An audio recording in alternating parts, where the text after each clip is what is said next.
Subhanallah, sikiliza maneno ya mama. Alisemaje mama Alqama? Akasema ya Rasulullah, qad ghafaltu lahu wa raditu anhu fi sabilillah. Uchungu wa mama kwa mwana. Mama akasema, wallahi siko tayari mimi kumuona mwanangu anaelekea na anaondoka katika hali hii ambayo alikuwa nayo.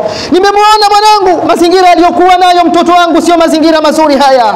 Subhanallah. Akasema ya Rasulullah, ninatamka ninasema hakika nimemridhia na nimemsamehe mwanangu, aende salama min shururi anfusina wa min sayyiati a'malina man yahdihillahu fala mudilla lahu ومن يضلل فلا هادي له وأشهد أن لا إله إلا الله وحده لا شريك له وأشهد أن محمدا عبده ورسوله وصفيه من خلقه وخليله أشهد أنه بلغ الرسالة وأدى الأمانة ونصح الأمة وكشف الله به الغمة وجاهد في الله حق جهاده حتى آتاه اليقين وتركنا على المحجة البيضاء ليلها كنهارها لا يزيغ عنها إلا حالق فصلوات ربي وتسليماته عليه. أما بعد إخوة الإيمان أحباب رسول الله، أوصيكم وإياي بتقوى الله جل في علاه. على المرء أن يعرف أن الموت باب وكل الناس داخله.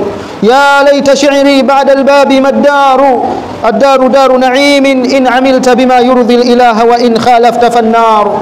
هما محلان ما للمرء غيرهما فانظر لنفسك لأي الدار تختار. ndugu waislamu wapenzi na wafuasi wa bwana mtume Muhammad sallallahu alayhi wasallam, ninakuhusieni pamoja na kuhusia nafsi yangu kumcha Allah. Kila mmoja inapasa atambue ya kuwa hakika ya mauti ni mlango na watu wote wataingia kupitia mlango huo. Laiti ungelijua kuna makazi gani baada ya mlango huo. Baada ya mlango huo yapo makazi ya aina mbili. Baada ya mlango huo kuna makazi ya kheri kwa yule ambaye aliyotenda yale yenye kumridhisha Allah, na baada ya mlango huo kuna makazi mabaya ya motoni kwa yule ambaye aliyekuwa tayari kuyatenda yale ambayo yenye kumkasirisha Allah. Hayo ndio makazi mawili tu kwa mtu, hana mtu makazi mengine isiyokuwa moja ya mawili hayo. Itizame nafsi yako, ni mlango gani utaingia baada ya kifo. Ikhwatal iman ahbab rasulillah, أما موضوع خطبتنا اليوم عنوانها يقول فضائل القرآن وآثاره في تزكية النفوس وتحذيب الأخلاق. موضوع ya khutba yetu ya leo, kichwa chake cha habari kinasema utukufu wa Qur'ani na athari zake katika kuzitakasa nafsi na kuzisafisha nyoyo na kuzisafisha akhlaqi, tabia. Katika ndugu zangu, kitakaso cha nafsi pekee na kisafisho cha tabia, ndugu zangu, kwa hakika ni Qur'ani tukufu pekee. Ayuha almuslimun, inna alqur'ana alkarima huwa nurul hayati. Qur'ani tukufu ndugu zangu ndio nuru ya uhai. Wa huwa kalamu rabbul ardi was samaa. Qur'ani tukufu ni maneno ya Allah. Qur'ani tukufu ni maneno ya Allah jalla jalalu. Allah aliyeumba mbingu saba pasina nguzo, Mola mlezi wa mbinguni na ardhini. Fihi alhuda warahma. Qur'ani tukufu ndani yake ndipo unapatikana mwongozo uliokuwa sahihi lakini na rehma. Wa fihi shifaa'u linnufusi wal abdan. Qur'ani tukufu ndugu zangu ndani yake ipo shifa, ponyo, dawa, tiba ya nafsi na viwiliwili vya waja. Allah anasema inna hadha alqur'ana yahdi lillati hiya aqwam. Qur'ani inaongoza katika yale mambo yaliyokuwa ya sawa kabisa. Na akasema kwa hakika tumeiteremsha Qur'ani tukufu na tumeteremsha kutokana na Qur'ani hali ya kuwa ni ponyo na ni shifa kwa waumini. إخوة الإسلام والإيمان، قصة القمة الذي منعته عقوق أمه من نطق الشهادة عند موته. قصة القمة ambaye kulimuia yeye ugumu kuitamka shahada wakati wa kifo chake. Kwa sababu gani? Kwa sababu ya kumuaki, kwa sababu ya kumuudhi mama yake mzazi. Awalan, hadhihi alqissa maqsuduha, maqsudio ya kisa hiki ni nini ndani ya hutuba hii yenye maudhui tukufu wa Qur'ani, lakini na maajabu ya Qur'ani katika kuzisafisha na kuzitakasa nyoyo na akhlaqi za watu. Maana yake au makusudio yake tazkiyatun nafsi. Qur'ani, ndugu zangu, tunakubaliana ya kuwa ni kitabu pekee ambacho chenye uwezo wa kuweza kuitakasa nafsi na kuzitakasa nafsi za watu. Moja ya kazi kubwa kabisa ya Qur'ani tukufu ni kuzisafisha nyoyo na kuzisafisha roho, lakini na kusafisha viwiliwili na akhlaqi za watu. Katika surati Ali Imran 164 aya number, Allah anatuambia laqad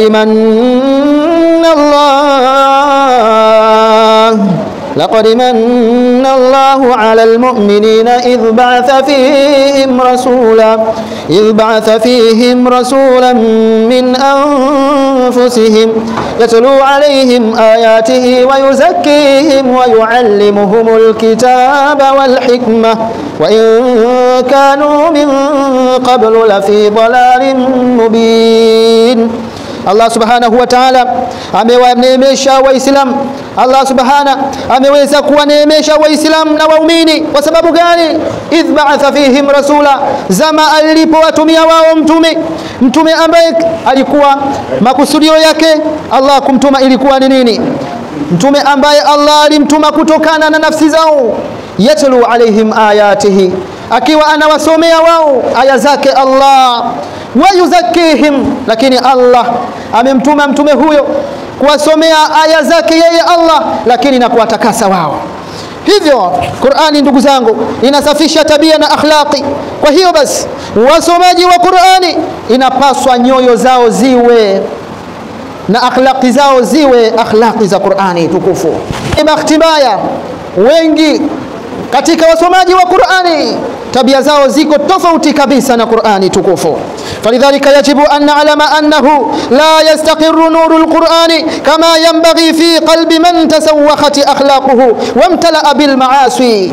Qur'ani, ndugu zangu, tutambue ya kuwa siku zote haikai katika moyo wa mtu ambaye akhlaqi zake, tabia zake ni chafu na moyo wake ndani yake umejaa maasi ya mbalimbali. Qur'ani haikai sehemu, haikai inavyopaswa, haitulizani ipasavyo pale ambapo inapoingia katika moyo wa mtu ambaye anachanganya baina ya haki na batili. Maasi kwake yeye ni mambo ya kawaida. Wa ala alwalidain, wasia sasa au wito wangu sasa, ala alwalidain أن يربوا أولادهم على حسن الأخلاق. على الوالدين أن يربوا أولادهم على حسن الأخلاق مع حفظ القرآن ليدخل القرآن في الموضع الصحيح كما يجب عليهم حقوق الوالدين. ni wajibu kwa kila mzazi na kila mlezi ahakikishe anamlea mwanae na mtoto wake katika maadili yaliyokuwa mazuri, katika malezi ya akhlaqi zilizokuwa nzuri, huku akiwa anamhifadhisha Qur'ani. Lengo na makusudio ni nini? Ili Qur'ani tukufu iweze kutuama, ili Qur'ani tukufu iweze kuingia mahala sahihi panapostahili, kama kuwafundisha watoto, kuadabisha watoto, kuwafundisha watoto tabia zilizokuwa njema na akhlaqi, kuwajenga katika akhlaqi zilizokuwa nzuri, kama vile mtoto kutambua haki ya mzazi wake, haki ya mzazi wake. Kuna watu wanajua kusoma Qur'ani vizuri, mahafidhi Qur'ani vizuri wa Qur'ani, lakini hata haki ya mzazi wake haitambui. Sasa sikiliza kadhia hii ya huyu kijana Alqama dhidi ya mama yake mzazi. Dhukira anna rajulan min ahli almadina yuqalu lahu Alqama. Imeelezwa ya kuwa kijana mmoja katika wakazi wa Madina, katika wakazi wa mji wa Madina, kijana huyu alikuwa akiitwa Alqama. Alqama alikuwa ni nani? Alikuwa ni kijana ambaye mchaji mzuri sana. Alikuwa ni kijana ambaye mwenye kuabudu Allah ipasavyo, mswaliji mzuri kabisa, mtoaji mzuri kabisa wa sadaka. Lakini Alqama alikuwa ni mfungaji mzuri wa saumu. Lakini Alqama alibugi, kawa ni mwenye kumuudhi na kumuasi mama yake mzazi. mama yake akamlaani, mama yake akamkasirikia, mama yake akampalana. Walamma maridha Alqama mardan shadidan wa ashrafa ala almaut ja'ala yulqinu shahada fala yastati' an yantiqa biha. Alqama, Allah alikuja kumpa mtihani wa maradhi hayo ambayo yalimpelekea Alqama kuondoka katika ulimwengu. Maradhi hayo yalimpelekea Alqama kuja kupatwa na sakaratul maut, ndio maradhi ambayo yalimpelekea yeye kuondoka duniani. Lakini Alqama wakati yuko katika sakaratul maut, watu waliomzingira Alqama waliweza kumtamkia shahada, waliweza kumlaqinia shahada ili atamke kalima tukufu ya la ilaha illa Allah. Lakini Alqama haikuwezekana na hakuweza kabisa kuitamka shahada. Ni kipi kilichotokea? Fa ukhbira sallallahu alayhi wasallam bihalihi, habari zikamfikia bwana mtume Muhammad sallallahu alayhi wasallam, habari hizi nzito kabisa. Mtume aliweza kuja mpaka sehemu ya tukio. Alipofika mtume akauliza, akamwangalia kwanza sahaba wake, akamwangalia Alqama, hali yake ilikuwa sio hali nzuri. Alichouliza akasema hal lahu Alqama ana mama? Wakamjibu akamwambia ndio, Alqama anaye mama. Akasema ninataka mama yake aitwe. Akaamrisha akasema uduuha, naomba aje mama yake. Mama Alqama akaitwa. Alivyokuja, lakini kabla ya kuja aliuliza maswali aliyoyauliza. Wakamwambia ya Rasulullah, shadidatul ghadab alayhi, mama yake Alqama ana ghadhabu na yeye mwanae huyo. Alivyokuja mama yake Alqama, mtume alimuuliza akamwambia wewe ndio mama yake Alqama? Akasema naam, mimi ndio mama yake Alqama. Ahaqu ma yuqal, haya yanayoelezwa ni kweli kwamba wewe hauko sawa na mwanao? Mama Alqama akasema naam ya Rasulullah, faqad athara zawjatahu alayhi, huyo bwana hakika alikuwa ameathirika na mama yake zaidi kuliko na mke wake zaidi kuliko mimi mama yake mzazi. Huyo mwanangu alikuwa akimtii na kumsikiliza mke wake zaidi kuliko mimi mama yake. Huyo alikuwa akininyanyasa, huyo alikuwa haongei na mimi maneno mazuri, huyo mtoto alikuwa mimi akininyanyapaa duniani, huyo hapa duniani. Allahu akbar. Hali hiyo ipo. Wapo watu, baadhi ya watu hana habari na mama yake mzazi, eti kwa sababu amempata mwanamke na yuko tayari asimsikilize mama yake kwa ajili ya mwanamke. Wapo watu wa namna hiyo. Mtume sallallahu alayhi wasallam akamwambia la yastaqimu lisanuhu bishahadati hatta tarudhi anhu, hali ya mwanao haiko vizuri mama. Kama unavyomtizama na kumwangalia mwanao hali yake ni tete, ni dhoful hal, unamwangalia hali iliyopo kwa mwanao sio nzuri, njia anayoenda na safari anayoenda haiko sawa, njia anayoelekea sio nzuri, njia imekuwa na vikwazo vizito kabisa. Wa kuweza kumondoshia vikwazo hivyo si mwingine isipokuwa ni wewe mama yake mzazi. Allahu akbar.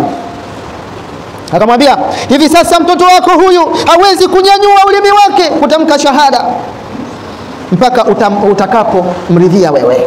Kwa hiyo sasa uchague mwanao aende hivyo hivyo na hali ngumu hii, au uweze kumridhia mtoto wako mwanao aweze kwenda salama safari yake. Subhanallah. Sikiliza maneno ya mama. Alisemaje mama Alqama? Akasema ya Rasulullah, qad ghafaltu lahu wa raditu anhu fi sabilillah. Uchungu wa mama kwa mwana. Mama akasema ya Rasulullah, wallahi siko tayari mimi kumuona mwanangu anaelekea na anaondoka katika hali hii ambayo nilikuwa nayo. Nimemuona mwanangu, mazingira aliyokuwa nayo mtoto wangu sio mazingira mazuri haya. Subhanallah. Akasema ya Rasulullah, ninatamka ninasema hakika nimemridhia na nimemsamehe mwanangu waende salama salimini. Huyo mke wako leo ukiwa katika hali na mashakil na masaibu unahitaji msaada, anaweza akasimama mbali na wewe anakuangalia anasema ngoja kimlambe yule. Lakini mama yuko tayari na hali yako yoyote uliyokuwa nayo akushughulikie. Hata kama haja zote hapo hapo, mama yuko tayari kumshughulikia mwanae hata kama wewe ni mkubwa namna gani. Uchungu wa mama. Ndio mmoja mwanae ni mwizi maarufu katika mahala au katika jamii. Amekata tamaa, amepelekewa kesi, akaambiwa mwanao hapa mtaani ni mwizi mkubwa. Kesi kila siku, mama hana raha. Akasema sasa mtakachoamua kumfanya mfanyeni huyo, nishachoka mimi mama.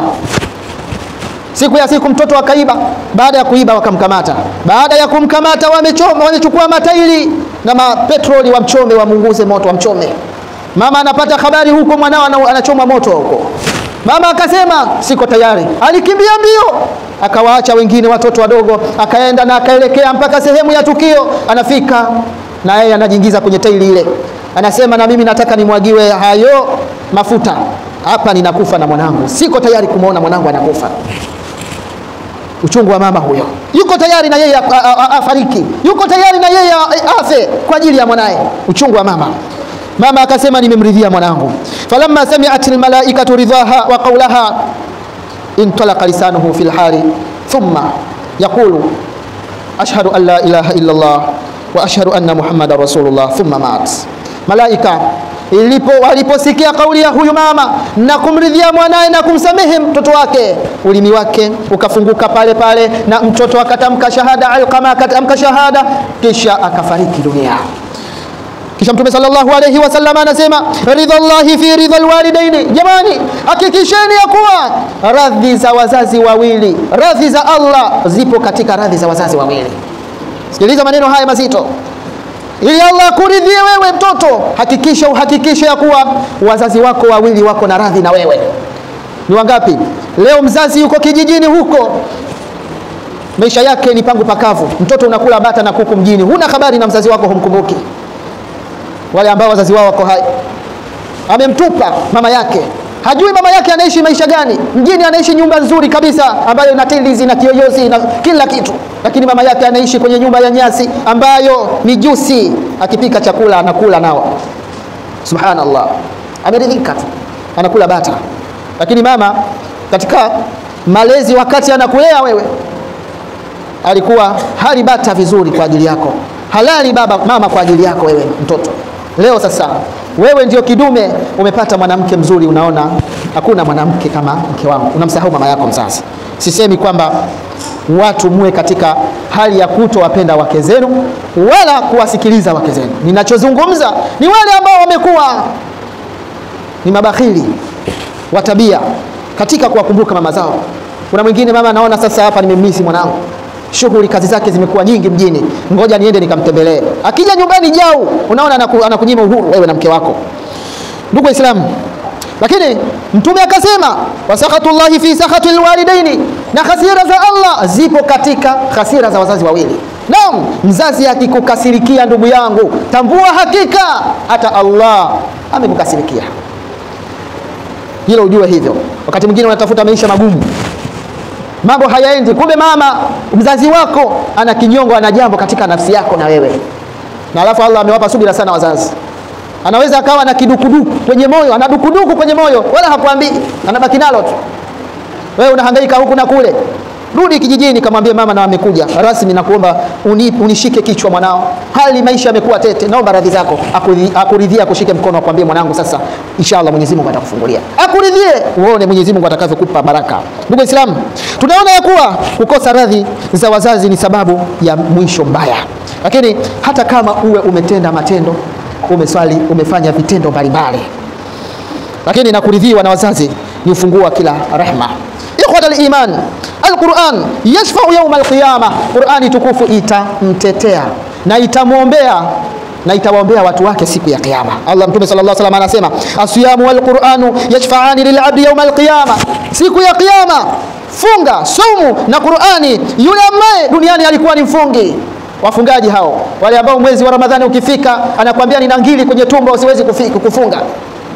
Sikiliza watu wafungaji. Mtume anasema siku ya kiyama saumu na Qur'ani vitakuja na vitasimama katika mahakama ya Allah na vitamuombea mtu wao. Waladul hafidhul Qur'an, mtoto aliyehifadhi Qur'an, yutawiju walidahu bitaji nuri yaum al-qiyama. Mzazi ambaye amewahifadhisha watoto wake Qur'ani, amemhifadhisha mtoto wake Qur'ani, siku ya kiyama Allah ataenda kuwavisha taji maalum la nuru siku ya kiyama. Kunu min ahli al-Qur'an, ij'alu al-Qur'an fi buyutikum. Ifanyeni Qur'ani ndugu zangu, iwekeni Qur'ani katika majumba yenu. Wa fi auladikum, Qur'ani iwekeni ni mwenendo kwa watoto wenu. Wa fi tijaratikum, na Qur'ani iwekeni katika biashara zenu. Wa fi akhlaqikum, lakini Qur'ani ifanyeni ndio mienendo yenu na akhlaqi na tabia zenu. Barakallahu li wa lakum bil Qur'anil azim wa nafa'ani wa iyyakum bima fihi min ayati wa dhikril hakim. Aqulu qawli hadha wa astaghfirullahal azim li wa lakum wa lisairil muslimina wal muslimat wal mu'minina wal mu'minati fastaghfiruhu innahu huwal ghafurur rahim wa huwal barrul karim. Ndugu zangu, ninakuhusieni tena kwa mara ya pili, pamoja na kuihusia nafsi yangu kumcha Allah subhanahu wa ta'ala. Ikhwani fillah, Qala sallallahu alayhi wasallam, yuqalu li sahibil Qur'ani yawm al-qiyamah, iqra wartaq fa inna manzilataka 'inda akhir ayatin taqra'uha. Mtume anatueleza, anatuambia ya kuwa siku ya kiyama wasomaji wa Qur'ani duniani, wale ambao walikuwa ni watu wa Qur'ani, sio watu wa muziki, watu wa Qur'ani, mtu wa Qur'ani, siku ya kiyama Allah atamwambia soma sehemu katika Qur'ani, soma sehemu katika aya za Qur'ani. Atakaposoma sehemu katika Qur'ani, Allah atampandisha daraja. Kunu min ahli al-Qur'ani ya ibadallah, kweni miongoni mwa watu wa Qur'ani ndugu zangu katika imani. Qala Ibn Abbas anasema, inma yadkhulu al-Qur'an fi qalbi naqiyyin la yukhalituhu ma'siyah. Qur'ani haingii katika sehemu chafu, katika sehemu ya moyo wa mtu ambaye amechanganya baina ya maasi na haki. Qur'ani haingii isipokuwa sehemu iliyokuwa safi kabisa. Na akasema Imam Malik, man lam yu'addibuhu al-Qur'an, mtu ambaye haadabiki kwa Qur'an, mtu ambaye hajapata kuwa na adabu, hajapata kuwa na tabia nzuri, hajapata kuwa na akhlaqi nzuri kwa Qur'ani, fala yu'addibuhu shay'un, huyo kitu chochote kile hakiwezi kumwadabisha. Namkuta mtu anakuambia bwana nimebadilika baada ya kusikiliza nyimbo fulani. Yani usibadilike kwa kusikiliza Qur'ani, ubadilike eti kwa kusikiliza mwimbo fulani au mwenendo wa mwimbaji fulani nimeupenda, tafsiri yake nimeipenda, mwenendo wake nimeupenda, unanipa mazingatio sana. Yani usizingatie kupitia mtu wa Qur'ani, kupitia Qur'ani eti umepata mazingatio na mabadiliko na kwa kusoma na kuona mwenendo wa mtu wa kibatili. Lakini mmoja katika wasemaji akasema, yatima laisa al-yatim alladhi mata waliduhu, yatima sio yule ambaye wamekufa wazazi wake, huyo sio yatima. Mmoja katika wasemaji. Sasa yatima ni nani basi? Akasema, innamal yatim yatima al-ilmi wala adabi, hakika yatima ni yule ambaye hana adabu wala hajifundishi ilmu. Ndugu Waislamu, mmoja ya wema waliotangulia alipita makaburini. Wakati anapita makaburini au ameenda kutembelea waliokufa pale makaburini kwa ajili ya kupata ibra, kwa ajili ya kupata mazingatio.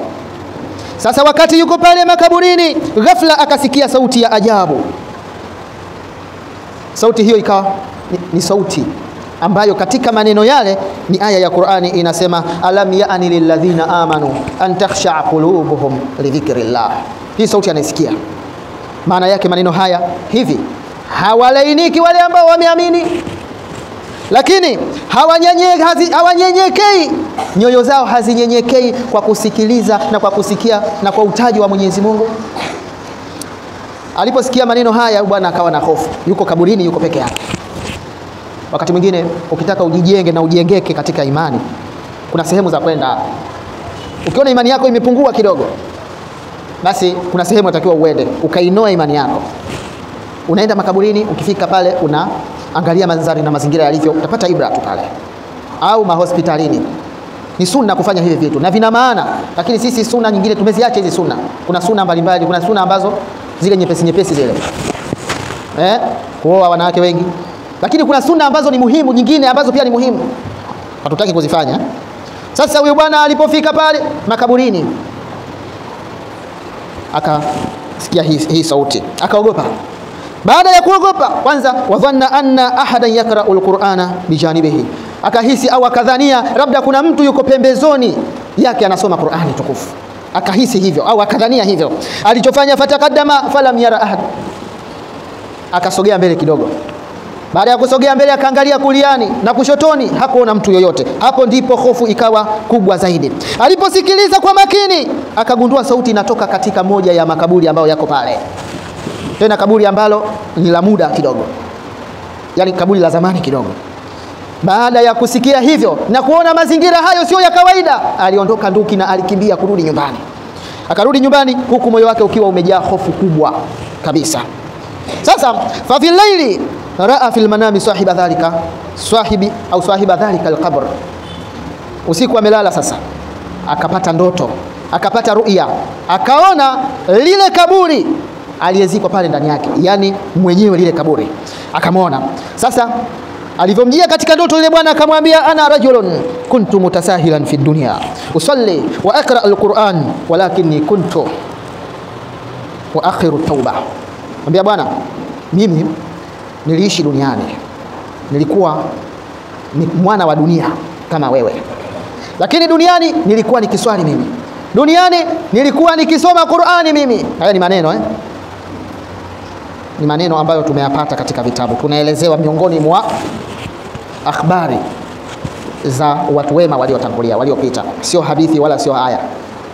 Akasema, mimi duniani nilikuwa mswaliji mzuri, lakini duniani nilikuwa mimi ni msomaji mzuri wa Qur'ani tukufu, lakini sasa nilichelewesha kufanya toba, nikajikuta usakaratul mauti imenichukua, nikajikuta nipo kaburini. Kifo kinapokuja ghafla, huna matarajio. Nasema mimi nilikuwa ninaishi, nilikuwa niko vizuri tu, ni mzima kama kawaida, yani sikuwa sitarajii kwamba nitakufa leo wala kesho. Kuna mtu kujisahau tunaambiwa tufanye toba kila baada ya muda, lakini anasema nilichelewesha kufanya toba mimi, lakini nilikuwa mswaliji mzuri, nilikuwa msomaji mzuri wa Qur'an, nikajikuta mimi niko kaburini. Sasa nilivyoingia kaburini, sasa falamma mitu fataha Allahu alayya bihadhihi alaya, Allah subhana akanifariji kwa kuniletea aya hii, alam ya'ni lilladhina amanu an takhsha'a qulubuhum li dhikrillah, alafu mwishoni ala bi dhikrillah tatma'innul qulub. Na ipo hadithi Mtume sallallahu alaihi wasallam katika fadhila za Qur'ani, zipo sura ukizisoma katika Qur'ani tukufu kaburini, sura hizo zinakuwa beneti na wewe. Kwa mfano sura Mulk, tabarakalladhi biyadihi almulku wa huwa ala kulli shay'in qadir. Sura Mulk anasema atakayeisoma sura Mulk asubuhi na jioni, kila asubuhi sura Mulk anaisoma na jioni anaisoma sura Mulk, anasema katika kaburi lake mtu huyo sura ile itakuja, ile sura Mulk itakuja na itakuwa pamoja na yeye, itakuwa mithili ya mtu au kiumbe, rafiki wake huyo hamwachi mpaka kiyama kinasimama. Na inamwambia Allah, inamwambia ya Rab, na kuomba usimwadhibu huyu mja wako, rafiki yangu huyu, na endapo adhabu yoyote itampata huyu unifute katika kitabu chako. Hizo ni fadhila za Qur'ani. Sasa huyu bwana akasema, mimi Allah ameniletea hii aya, alam ya'ni lilladhina amanu an takhsha'a qulubuhum li dhikrillah, na hivi sasa hii aya ndio liwazo langu mimi katika kaburi langu. Subhanallah. Akamwambia, isomeni Qur'ani, isomeni sana Qur'ani. Anamueleza katika ndoto, kisha akamwambia wafikishie watu, waambie hivi, warudi katika Qur'ani kabla ya kuingizwa katika kaburi. Ndugu Islam, hakika zipo faida rukuki za Qur'ani. Tuwasomeshe vijana Qur'ani, tuwahifadhishe watoto Qur'ani. Swali langu sasa, ni nani yuko tayari kumsomesha mtoto wake Qur'ani, kumhifadhisha Qur'ani mwanae, ili siku ya kiyama aende akavishwe vazi maalum na taji maalum la nuru siku hiyo? Swali, jibu la swali hili unalo kichwani mwako. Sasa wale ambao wanawahifadhisha na kuwarithisha watoto wao kupenda nyimbo na muziki, lakini kuwajua na kuwatambua wachezaji wa mipira uwanjani, Simba na Yanga, majina ya kila mchezaji anamtambua, mtoto wa miaka 7. Watoto wengine wanahifadhi Qur'ani, yeye anahifadhi kujua wachezaji wa mipira kwenye uwanja, na kujua maisha ya wachezaji wa mipira kwenye uwanja na hali zao, ameamkaje anatambua. Mwanamuziki ameamkaje, ameenda wapi, ameenda kufanya show gani na sehemu gani, anajua. Lakini watoto wengine wanahifadhishwa Qur'ani. Wale wanaohifadhisha watoto wao Qur'ani hawana akili. Mwenye akili timamu ni wewe mwamba, mwenye kuwahifadhisha watoto wako kupenda nyimbo. Wafundisheni watoto wenu kuipenda Qur'ani tukufu katika majumba yenu. Wewe mzazi ndio unajua, wewe ndio mmiliki wa TV ndani, wewe ndio mmiliki wa kideo, sio video, si kitu gani. Unaweka marufuku, unasema hapa ndani ni marufuku kusikia mwimbo au muziki. Sasa wahifadhishe nyimbo na muziki, siku ya kiyama ukifika utajua la kumjibu Allah. Tunamwomba Allah tujalie miongoni mwa watu wa Qur'an. Tunamwomba Allah jalie majumba yetu yawe ni majumba ya Qur'an. Allahumma ij'alil Qur'ana rabi'a qulubina wa nuru sudurina wa jilah ahzanina wa dhahaba humumina wa humumina. Allahumma barik fi abna'i al-umma wa hafidh hafadhat kitabik wa waffiqna li khidmati wal amal bihi. Allahumma inna nas'aluka al-huda wa tuqa wal afafa wal ghina. Allahumma inna nas'aluka al-huda wa tuqa wal afafa wal ghina. Allahumma inna nas'aluka imanan kamila wa rizqan wasi'a wa amalan mutaqabbala. Allahumma ighfir lana wa li ikhwanina alladhina sabaquna bil iman wa la taj'al fi qulubina ghillan lil ladhina amanu rabbana innaka ra'ufur rahim. Allahumma rabbana atina fid dunya hasana fil akhirati hasana wa qina adhaban nar.